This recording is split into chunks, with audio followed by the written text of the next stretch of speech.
በሮማ አደባባይ ጥቁሩ ጌታና ጥቁር እመቤት ስማቸው ተሞሸረ። ሮማውያን ቪቫ ሚኒሊክ ቪቫ ጣይቱ ሲሉ በክብር ስማቸውን ከፍ አድርገው ተጣሩ። የፍራንሲስኮ ክሪስፒ ቅዠት የጀነራል ባራቴሪታ አብዮት አፈር መቅመሱን ያረጋገጡ ኃያላን ሀገራት የቆንስላ ጽሕፈት ቤቶቻቸውን በኢትዮጵያ ከፈቱ። አዲስ አበባ በኤምባሲና ቆንስላዎች አዱ ገነት በአውሮፓ ዲፕሎማቶች ተጥለቀለቀች።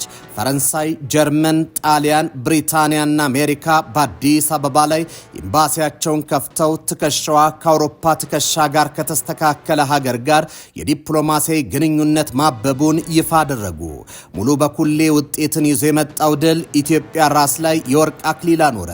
ይህን ድል የተመለከተው እንግሊዛዊው የታሪክ ጸሐፊ ጆርጅ በርክሌይ የነጭ ትከሻ ከጥቁር ጋር ተለካካ ሲል ብዕሩን ከወረቀት አዋደደ። በዳርዊን የዝግመተ ለውጥ እሳቤ ተመርኩዞ ሃርበርት ስፔንሰር ያዋቀረው ሶሻል ዳርዊኒዝም እሳቤ አፈር ቀመሰ። አፍሪካውያን ቀለምና ከበሮ መደብደብ የሚችሉ ከዝንጀሮ ከፍ ያሉ ፍጡራን ናቸው። ጦርነትን የመሰለ ውስብስብ ሳይንሶች የሚተገብሩበት ጠሊቅ ዕውቀት የላቸውም ብሎ የተሳለቀበት ዘረኛ አቋሙን ሳይንሳዊ መልክ ለመስጠት የሞከረበት ሴራው አድዋ ላይ በኢትዮጵያን ስራ ከሸፈ። በጦርነቱ ማግስትም ምስራቃዊቷ ኮከብ ወታደራዊ ኃያል ሀገር ሆና በፕላኔቷ ላይ ተወለደች። እነሆ ከጦርነቱ አስቀድሞ ይሆነ ጀነራል ባራቴሪ ወደ ሮም ስመለስ አጼ ሚኒሊክን ከነ ሕይወታቸው በቅርጫት ውስጥ አንጠልጥዬ ነው አለ። የጣሊያን ጋዜጦች በሰፋፊ ቅጠሎቻቸው ኢትዮጵያ ለኛ እንደ ምስጥ ኩይሳ ናት፣ ክንዳችን ያፈርሳታል ሲሉ ዛቱ። እርግጥ ለጣሊያን ፖለቲከኞች ለዚህ ብሪት የሚሆን መሰረት በኢትዮጵያ ውስጣዊ ፖለቲካ ተከስቶ ነበር። በ1986 በጉዳዩ ላይ የጻፉት ክሪስ ፓራትራ በመልክዓ ምድራዊ አሰፋፈሩ በደቡብ ኢትዮጵያ ከሚገኘው ሕዝብ በሀገረ መንግስቱ ምስረታ ሂደት በአንዳንድ አካባቢዎች አስከፊ ውጊያዎች ተካሂዷል ይላሉ።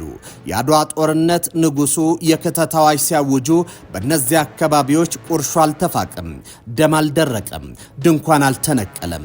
በሰሜንም ቢሆን ተመሳሳይ ነው። በሰሜን ራስ መንገሻና ራስ አሉላ ከአጼ ሚኒሊክ ጋር ያላቸው ግንኙነቱ ልስኑ ላልቶ በንቃቃቱ ንፋስ ገብቶበታል።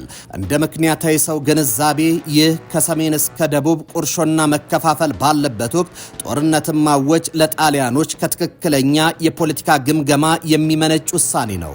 ነገር ግን ችግሩ ጣሊያኖች ኢትዮጵያንን አለማወቃቸው ታላቁን ሽንፈት እንዲጎነጩ አደረጋቸው። አጼ ሚኒሊክ ወደ ጦርነት ጥሪ ሲያደርጉ የሆነው ሌላ ነው። የታሪክ ተመራማሪውን ያስገረመ የወቅቱን የጣሊያን ፖለቲከኞችን የተሳሳተ የጦር ቀመር እንደወጠኑ ያረዳ። በኢትዮጵያ ታሪክ ጥናት ስራቸው አንቱ የተባሉት የማህበረሰብ ሳይንስ ምሁሩ ፕሮፌሰር ዶናልድ ሌቪን ሁነቱ የአድዋ ተራሮች የኢትዮጵያን ብዙ ልቦች በአንድ የሚመቱባት ምልክት ሆኗል ሲሉ ይገልጹታል። እርግጥ አድዋ ኢትዮጵያን ሞቱ ሲባሉ በሞት ከፍታ ላይ ቆመው ትንሳያቸውን የሚያበስሩ ለመሆናቸው ሕያው ምስክር ነች። አድዋ ኢትዮጵያን ቁርሾና ኩርፊያን ያራቁባት መቅደስ ሆና ተገልጣለች። የአፄ ዮሐንስ ልጅ ራስ መንገሻ ጣሊያን አንተን እንድወጋበት የሰጠኝን ጦር መሳሪያ መልሼ እነርሱን ወጋለሁ ሲሉ ከአፄ ሚኒሊክ ጎን መሆናቸውን ተናገሩ። ከስርዓት ጋር ያለ ቁርሾ ለሀገር ጀርባ እንደማያሰጥ በተግባር ገለጹት። በሀገር ቂም፣ በሀገር ላይ በቀልና ከጠላት ኃይል ጋር ተባብሮ ከጀርባ መውጋት ኢትዮጵያዊ ሴት እንዳልሆነ ራስ መንገሻ በተግባራቸው ሕያው ታሪክን ጻፉ። ወደ አድዋ የዘመቱ አባቶች በሁሉ የተስማሙ አልነበሩም። ራስ አሉላ ዶጋሌና ሰዓቲት ላይ የቀጧቸውን የሜዲትራኒያ ማዶ ሰዎች አድዋ ላይ ዳግም ደግመው ለመምታት ከአፄ ሚኒሊክ ጋር ያላቸው ስሜት አልወሰነውም። ሀገር የመሪ አይደለችም። ለሀገር ያለ ታማኝነት በስርዓት ላይ ባለ ደግም ሆነ ክፉ ስሜት አይለካም፣ በዚህ አይመተርም። ሀገር የሁሉ ቤት ናት። ኢትዮጵያን ወደ አድዋ የተመሙት ቤታችን ተነካ ብለው ነበር። ጤና ይስጥልኝ። ይህ ኢትዮ መልሕቅ ነው።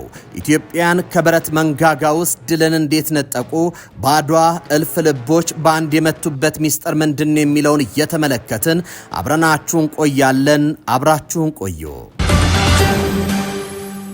የቅኝ ግዛት ቀንበር ከጥቁር ሕዝቦች ላይ እንዲሰባበር መንገድ የከፈተ የጥቁር ሕዝቦች የተጋድሎ ታሪክ ነው።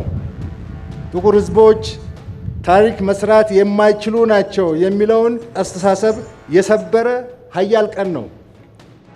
ጠላት የኢንዱስትሪ አብዮት ያፈራቸውን የሜካናይዝድ እና አውቶማቲክ የጦር መሳሪያዎችን አሰልፎ ኢትዮጵያውያንን በወረረ ጊዜ ኢትዮጵያውያን በፈረሳቸው፣ በጦርና ጋሻቸው፣ በተወሰነው ኋላቀር ጠመንጃቸው፣ በዋናነት ደግሞ ባልበገርም ባይ ወኔያቸው ጠላትን ያሳፈሩበት የዝክረ ሰማዕታት ዕለት ነው። የኢትዮጵያ አርበኞች ከጠላት በተማረከ ጦር መሳሪያ አገራቸውን ከቅኝ ገዢ ኃይሎች ያዳኑበት የጸረ ቅኝ ግዛት ትግል ያስገኘው ድል ነው። የአድዋ ድል የሁሉም ኢትዮጵያን ነው። እርግጥ ድሉ ጦርነቶችን ሁሉ ሲያሸንፍ ለኖረ ሕዝብ ከድሎች መካከል እንደ አንዱ አይደለም። የኢትዮጵያዊነት ብሔራዊ ማንነት የታተመበት የጥቁር ሕዝቦች ኩራት የጸናበትና የሀገረ መንግስት ሕልውና የተረጋገጠበት የቁርጥ ቀን ቃል ኪዳን ነው። ጳውሎስ ሚልኪያስና ጌታቸው መታፈሪያ በታዋቂ መጽሐፋቸው The Battle of Adwa Reflections on Ethiopia's Historic Victory Against European Colonialism በሚለው መጽሐፋቸው እንደሚገልጹት የአድዋ ዘመቻ የኢትዮጵያ ማህበራዊ መሰረት ሶሻል ፋብሪክ በሚገባ ያሳየ ክስተት ነበር ይላሉ። በአድዋ ጦር ሜዳ ላይ የታየው የኢትዮጵያን ስብጥር አስገራሚ ነበር። የራስ መኮንን የሐረር ሰራዊት፣ የራስ መንገሻ የትግሬ አርበኞች፣ የራስ ሚካኤል የወሎ ፈረሰኞች፣ የራስ ወሌ የእጁ ሰራዊት እንዲሁም የደጃዝማች ባልቻ ባነፍሶና የሌሎች የደቡብ ኢትዮጵያ መኳንንት አዝማችነት አድዋ የኢትዮጵያን የባህልና የቋንቋ ብዝሃነት ውበት የታየበት መድረክ መሆኑን ያረጋግጣል። The Battle of Adwa African Victory at the Age of Empire መጽሐፍ ጸሐፊው ራይመንድ ጆናስ ሌተናል ኮሎኔል ጋርባራዲ ፔናዞና ሌተናል ኮሎኔል ማዞሎኒ የኢትዮጵያንን የኦሮሞ ፈረሰኞችን በመፍራት ራሳቸውን አጠፉ ይላሉ። ራይመንድ የካቲት 23 በድል የተቋጨው ጦርነት የዓለምን መጻኢ የኃይል ፖለቲካ ወስኖታልም ይላሉ። እንደ ጳውሎስ ሚልኪያስና እንደ ጌታቸው መታፈሪያ ገለጻ ከሆነ ደግሞ አድዋ የጾታ እኩልነትም የታየበት ድል ነው። እቴጌ ጣይቱ ብጡል በጦር ስልትና በውሃ መቁረጥ ስራ ያሳዩት ብቃት እንዲሁም በሺዎች የሚቆጠሩ እናቶችና እህቶች ስንቅ በማቅረብና ቁስለኛ በመንከባከብ ያደረጉት ተጋድሎ የሁሉም የኢትዮጵያ ልጆች የተገኘ ድል መሆኑን ያሳያል። አድዋ ኢትዮጵያ ሰርክ የምትዘክረው ታሪክ የኢትዮጵያን በጋራ መቆም ትርክትና ሕዝብ በአንድነት ከቆመ ተራራውን ሜዳ ጉድባውን ኮረብታ ማድረግ እንደሚችል የሚያሳይ የጋራ ትውስታ ነው። አድዋ በሰው ልጅ ታሪክ የታሪክ ጥፋት ነጥብ ነው። አድዋ ዘረኛ ትርክትን የለወጠ ድል ነው። አድዋ የነጭ የበላይነት እሳቤ መቃብር የቀለም ሁሉ እኩልነት ማረጋገጫ ማህተም ነው። አድዋ የጭቁን ሕዝብ የብርሃን መቅረዝ የድል አድራጊነት የተስፋ ወጋገን ነው። አድዋ ብረትን በብረት ከመመከት ይልቃል። አድዋ ከውረድ እንውረድ ውረድ ካፋፉ ከማለት ከፍ ይላል። አድዋ በነፍጥ ቋንቋ ከመነጋገር በሳንጃ ከመሞሻለቅ ያልፋል። አድዋ የሐሳብ ጦርነት ነው። አድዋ የርዕዮተ ዓለም ግብግብ የአውድማ ሜዳ ነው። አድዋ ላይ ሳንጃ ከመመዘዙ አስቀድሞ ከሻሙላው ፉጨት በፊት መድፍ ከማጓራቱ ቀድሞ ከሰውነት ደረጃዬ አልወርድም የሚልም ቢተኝነት ባርቋል። ኸርበርት ስፔንሰር ሶሻል ዳርዊኒዝም ባለው ሐሳቡ ብቁ የሆነው ይተርፋል ሰርቫይቫል ኦፍ ዘ ፊተስት ሲል የጻፈው የወረራ ማስፈጸሚያ ሐሳብ ሳይንሳዊ ለማድረግም ዳክሯል። እንደ ስፔንሰር ሐሳብ ብቁ ማለት የቴክኖሎጂ በላይነት ያለው ነጭና የሰለጠነ ነው የሚል ነበር። ኢትዮጵያን በወቅቱ በአውሮፓውያን እይታ ደካማና ያልሰለጠኑ ተብለው ቢመደቡም በጦር ሜዳ ግን ጣሊያኖችን በማሸነፍ ብቁነት የቆዳ ቀለም ጉዳይ ሳይሆን በሀገር ፍቅር በስትራቴጂና በአንድነት እንደሚወሰን አረጋገጡ። እርግጥ ሶሻል ዳርዊኒዝም አውሮፓ አፍሪካን እንዲቀራመቱ የሞራል ድጋፍ ሰጥቷል። ደካማውን መዋጥ የተፈጥሮ ሕግ ነው የሚል ሰበብ ፈጥሮም ነበር። የአድዋ ድል ይህንን የተፈጥሮ ሕግ ነው የተባለውን የጥቃት ፍልስፍና ገተው አንዲት አፍሪካዊት ሀገር የአውሮፓን ወራሪ ኃይል አሳፍራ መመለሷ ተፈጥሮ ለነጭ ዘር የሰጠችው ልዩ የመግዛት መብት የለም የሚል መልእክትን አስተላልፏል። አድዋ የሶሻል ዳርዊኒዝም ትልቁ ውድቀት ማሳያ ነው።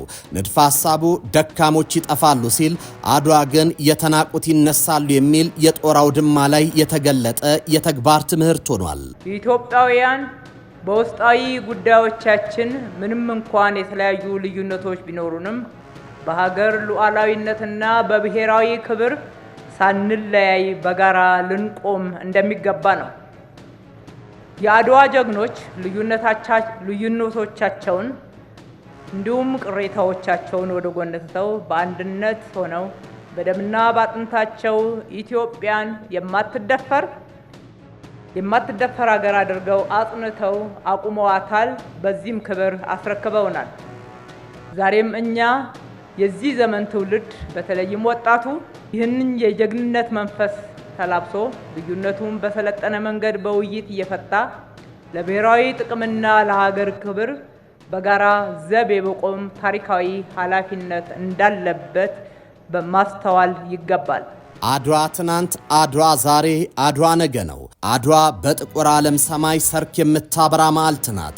አድዋ ጆርጅ በርክሌ እንዳለው የጥቁር ትከሻ ከነጭ ያዋደደች ናት። አድዋ የዳርዊንና የሄርበርት ስፔንሰር የዝግመተ ለውጥ አልዮት አፈር ያለበሰች ነች።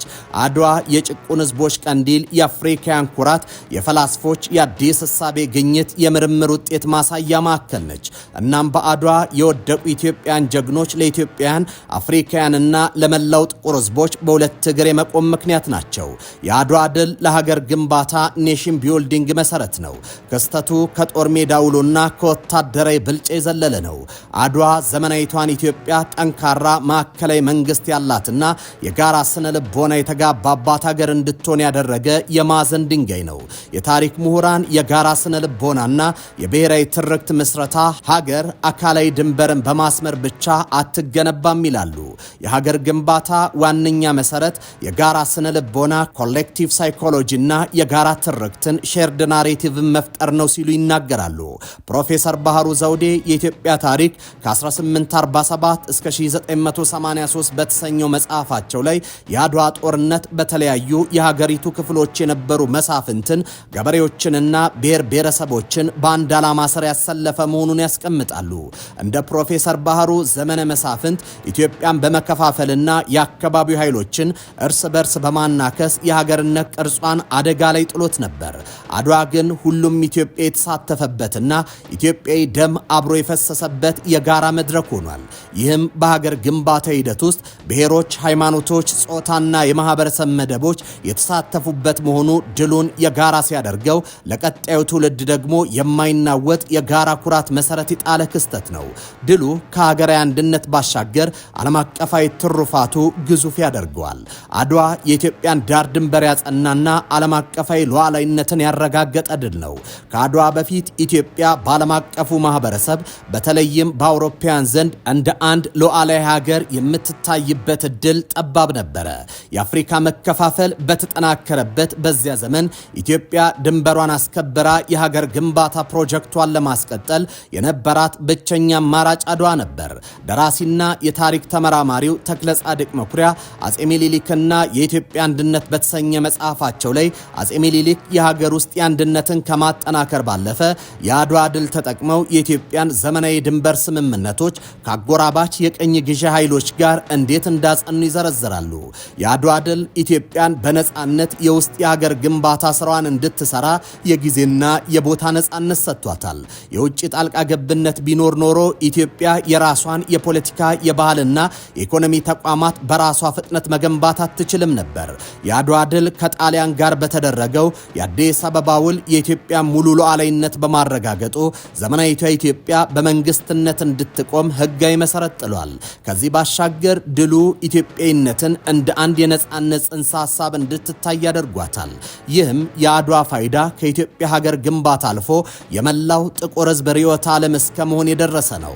ታዋቂው ጸሐፊ ሬይመንድ ጆናት The Battle of Adwa African Victory in the Age of Empire በተሰኘ መጽሐፋቸው አድዋ ኢትዮጵያን ከአካላዊ ሀገርነት አልፎ ወደ ጽንሰ ሐሳብ ከፍ እንዳደረጋት ይሞገታሉ።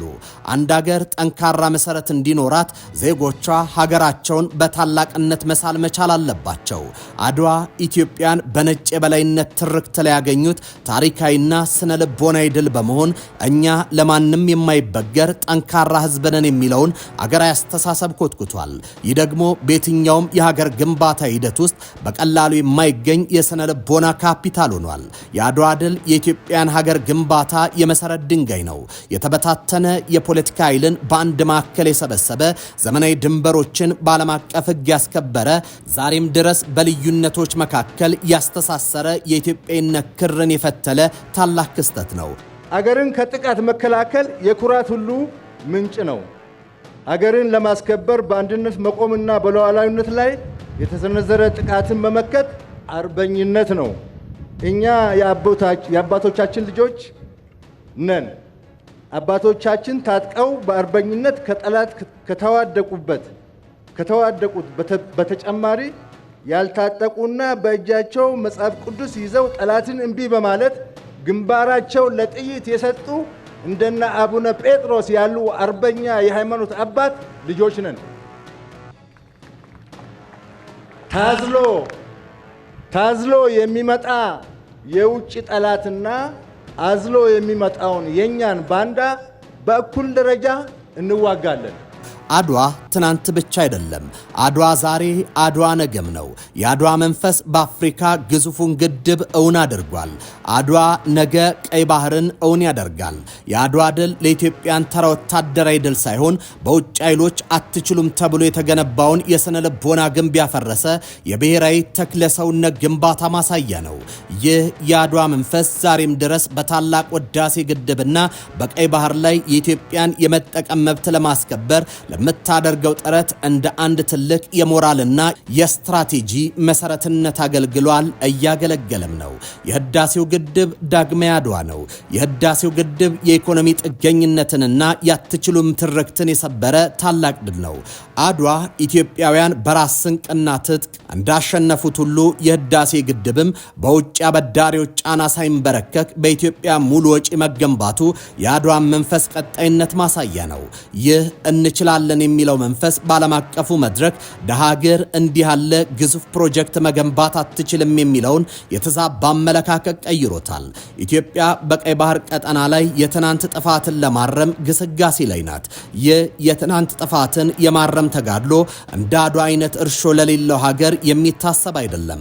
እናም ኢትዮጵያ በቀይ ባህር ላይ ያላትን ተፈጥሯዊና ታሪካዊ መጠቀም መብት ለማስከበር የምታደርገው ጥረት የአድዋ ድል ካስገኘው ፖለቲካዊ ነጻነት ወደ ጂኦፖለቲካዊና ኢኮኖሚያዊ ምሉዕነት የመሸጋገር ሂደት ነው። አድዋ ኢትዮጵያን ከአፍሪካ ቀርጫ ተርፏታል። ነገር ግን አንድም በቀኝ ገዢዎች ሴራ፣ በሌላ በኩል ደግሞ ሆን ተብሎ በኢትዮጵያ ገዢዎች በተፈጸመ ጥፋት የባህር በር አልባ መሆን ሀገሪቱን በኢኮኖሚና በደህንነት ረገድ የታፈነች እንድትሆን አድርጓታል። ነገር ግን የአድዋ መንፈስ የማይቻል የለም የሚል በመሆኑ በዲፕሎማሲና በሰላማዊ መንገድ የቀይ ባህር ባለቤትነት የመሆን ጥረት የሀገር ግንባታው የመጨረሻውና ወሳኙ ምዕራፍ ነው። አድዋ ለባህር በር የተደረገ ፍልሚያ ነው። የአፄ ምኒልክ አዋጅ ጠላት ፈጣሪ የወሰነልንን የባህር በር ተሻግሮ የሚለው ጥሪ ጣሊያን በባህር ተሻግሮ የመጣ ወራሪ አድርገው ሲመክቱት የባህር በርን አስፈላጊነት ጠንቅቀው ያወቁ እንደነበርም ያስረዳል። ዛሬ ያንኑ መንፈስ ሰንቆ ለቀጣዩ ትውልድ የሚተርፍ የባህር በር ባለቤትነትን ማረጋገጥ ኢትዮጵያ በቀጠናው ያላትን ተጽዕኖ ፈጣሪነት ዳግም የሚያጸና ይሆናል። የኢትዮጵያ መንግስት የአድዋን የእንችላለን መንፈስ የጂኦፖለቲካ ማስፈጸሚያ መንፈስ አድርጎታል። ይህ የእንችላለን መንፈስ ለዛሬይቱ ኢትዮጵያ ፋይዳው ብዙ ነው። የመጀመሪያው በራስ አቅም የመቆም የስነ ልቦና የበላይነትን አጎናስፏታል። በታላላቅ ኃይሎች ፊት አለመንበርከክና የራስን ብሔራዊ ጥቅም በወጀቡም በአውሎ ነፋሱም ሳይንገዳገዱ የራስን ጥቅም የማስከበር ጉልበትን አጎናስፏል። በዚህ ምክንያት ሀገሪቱ እንደ ህዳሴ ግድብ ያሉ ግዙፍ ፕሮጀክቶች ኢትዮጵያ የራሷን ኢንጂነሮች፣ የፋይናንስ ስርዓትና የቴክኖሎጂ አቅም እንድትገነባ አድርጓታል። ከዚህ ባሻገር ይህ መንፈስ የቀጠናዊ ትስስር መሪ እንድትሆን አድርጓታል።